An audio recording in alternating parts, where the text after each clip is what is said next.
গত বছরের সেপ্টেম্বরে শেষবার দেশের হয়ে এই মাঠে খেলেন তামিম। এরপর থেকেই হোম অফ ক্রিকেটই তার প্র্যাকটিস গ্রাউন্ড।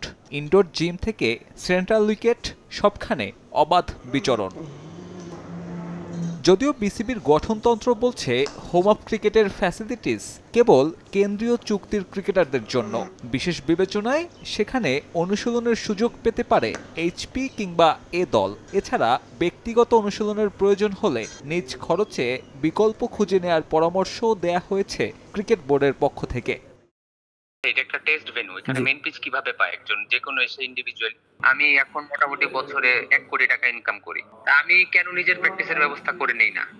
তবে সে পরামর্শ খাটে না তামিম ইকবালের ক্ষেত্রে। খান সাহেবের জন্য বিশেষ ব্যবস্থার কারণ বিসিবির পরিকল্পনা। এখনো ওয়ানডে টিমের বিবেচনায় আছেন এই ওপেনার। তামিম ইকবালকে এখন তুমি কোন ক্যাটাগরিতে ফেলবা? উনি সেন্ট্রাল কন্ট্রাক্টে নাই, এই বছর নাই, but he might come back না। ফর্মার ক্যাপ্টেন তামিম ইকবাল কিছুদিন আগে ন্যাশনাল টিমের ক্যাপ্টেন ছিল এবং he might come back to the one day squad if he is. 17 বছরের ক্যারিয়ার, দেশকে নেতৃত্ব দেওয়ার অতীত, সব মিলিয়ে বিসিবির এতটুকু সুবিধা পেতেই পারেন তামিম। তবে প্রশ্ন উঠেছে সেন্ট্রাল উইকেটের ব্যবহার নিয়ে। এমনিতেই ম্যাচের ব্যস্ততায় যাচ্ছে তাই অবস্থা এই ভেন্যুর উইকেটের। কালে ভদ্রে যতটুকু বিশ্রাম মেলে সেখানে ব্যক্তিগত অনুশীলনকে চরম বিলাসিতাই বলা চলে। একটা দেশের মূল ভেন্যুর উইকেটে এমন ব্যক্তিগত অনুশীলনের নজির বিরল। বিশেষজ্ঞদের মত, তামিমের প্র্যাকটিস সেশনগুলো ক্ষতি করছে হোম অফ ক্রিকেটের।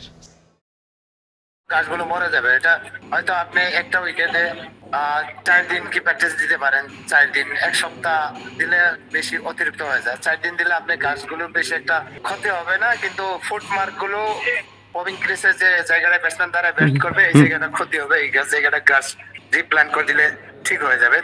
উইকেটের এমন বিসর্জনের পরেও তামিমকে ওয়ানডে দলে ফেরাতে আপ্রাণ চেষ্টা চালিয়ে যাচ্ছে ক্রিকেট বোর্ড। তবে প্রশ্ন ওঠে, চ্যাম্পিয়ন্স ট্রফির মাস 3 বাকি থাকায় এই ক্রিকেটারের নিজেকে প্রমাণের মঞ্চ কই, নাকি কেবল নামের ভারেই সরাসরি প্রত্যাবর্তন ঘটাবেন সাবেক টাইগার অধিনায়ক?